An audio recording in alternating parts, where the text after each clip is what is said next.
Asa ka explain, habasa-basa na.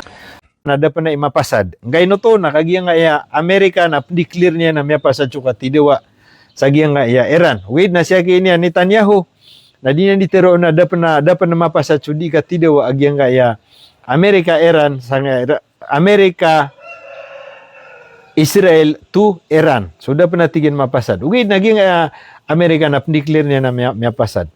In an interview, 60 minutes, sagyang nga ako na miya ka isa ka oras. Kaya tiro yakin niya Netanyahu. Napad sa pitiro yan.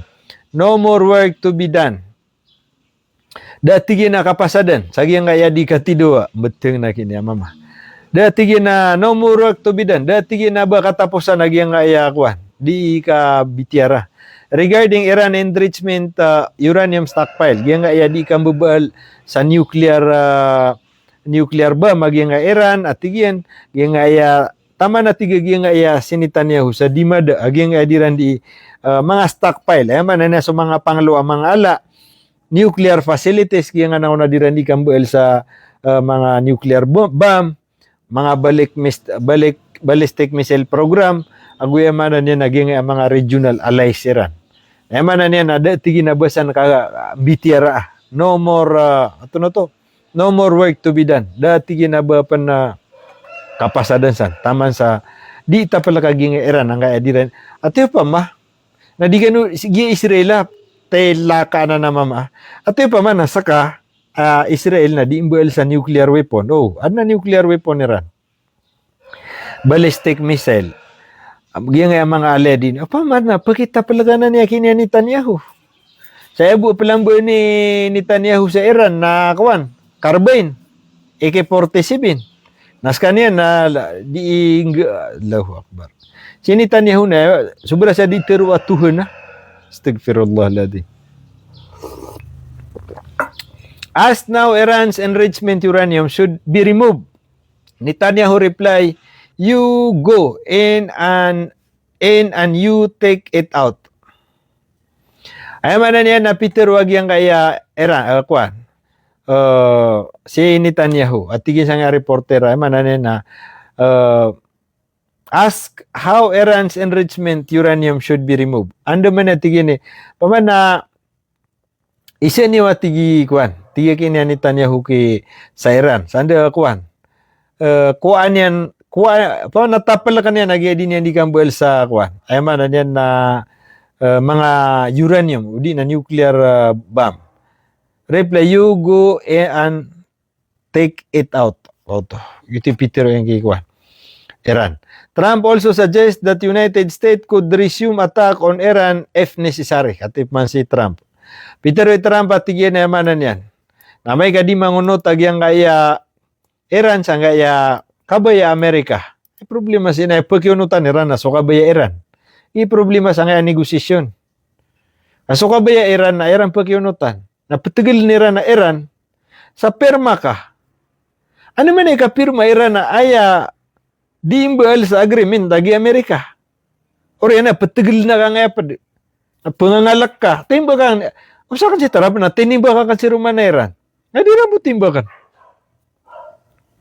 Bendi pangangalak. Trump also suggest, Peter wag yang atras, yakin na Trump, matigyan ka di na mapasad. Abitira na yaman na yan na kapaka resume man so katidawa. We have certain target that we wanted and we've done probably 70% of them, Trump said according to the Guardian. Mana na ditero ni Trump we have certainly target that we wanted. Miyat timba kami na tiyan so kabaya mikiran. Di niya na editerom sa Iran. And we've done probably 70%. So tigyan so anta pa mi sa giyang aya Iran na 70% na mininggulala nami. Trump said according to the Guardian. The United States, the United Arab Emirates and Kuwait reported drone incursions into the airspace on Sunday, while Qatar condemned a drone attack targeting cargo vessels in its territorial waters. Adun ko na iya miyang iilay. Agi ang United Arab Emirates, agi ang Kuwait, ang mga drones isagyang akalangitan niran. Isa ko kagiya, Sunday. Agugyang ay mabuha Qatar na pekundi manian. Udi na dinian kebubayaan. Agyang kaya di ka panargita sa agyang kaya mga vessels si matatago sa gapa teritoryo ran. Sabab sa giyan nakasasalatan sa Strait of Hormuz na basta paleo siran ada koordinasyon naptimba ka na iran. Bapian taon nun din. Paman naptimba ka na iran. Mismo paman na pun sa Qatar why na basta paman na makaubay sa Strait of Hormuz naptimba ka na iran. Di makatiru agyang mga pad. Agi ayar ka iran natigin na adna ukit-ukit man nakapakaliw niyo nagkapakasoldiyo. Kata so internet nausaran niyo. Why? Kamugang ano niyan sa guidance. Giya mga laylalag, saan siya pagubay siya naptimba ka na Iran. Gina. Perhatian Iran si Trump. Iran, however, warned London and Paris against deploying warship to the Gulf. May panutul mambog, yung ay ko na kuwan, London, o yung Paris, na yaman na diyan na pagugupkon saan ba ni kalakae sa nga Strait of Hormuz. Ito sabab pag yung Iran na piyamagita niya naging mga country at tigin na pagkain nga na kan so kuan pagkain nga na kan so mga country. Ay man niya na diniw suporta si Trump sa gyang pamikiran niyan sa kasuldi niyan sa gyang Iran Strait of Hormuz without coordination.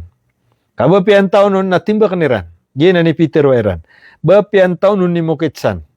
Kabapiapan na katatan tinimba kira na Amerika without coordination at timbak niran. US pressure to maintenance the ceasefire. Despite US pressure to maintain the ceasefire, Israel has continued to attack Lebanon. Papiapan na giyang ayayamanan niya na si Trump na di niya ditiro na kailangan na ma-maintain na giyang ceasefire. Wana with na di budi makatidaw agiyang kaya Hezbollah yang kaya ay manan yan na Israel. Lebanon Health Ministry reported that 36 people were killed and 74 wounded in Israeli strike on Saturday, including paramedic injuries during attack in southern Lebanon. Kata, kaya di ka pang attack aging southern Lebanon, ka actually na miatras siran, so kadak lang kiran, na iman to na absorb siran na bomba. Bumba da aba konvensyonal la katidawa akna bada taromyaw na. Ya panutulag yang kaya Health Ministry Lebanon adno to atigyan kagae ko sabto miyamatay. 30 agunam miyamatay sabab sa nga di ka pamumbagyang kaya ayamanan yan na Israel sa mga tao sa Lebanon aguad na bilangan na 74 wounded. 74 wounded, agu 36 amyatay, kagay, si mga Lebanon, sabab sa nga mga bomba, mga missile lagi ang kaya Israel. So, yan mga pagarya, sisagyang ko to, dua ka item makabar sa Basam Ranao.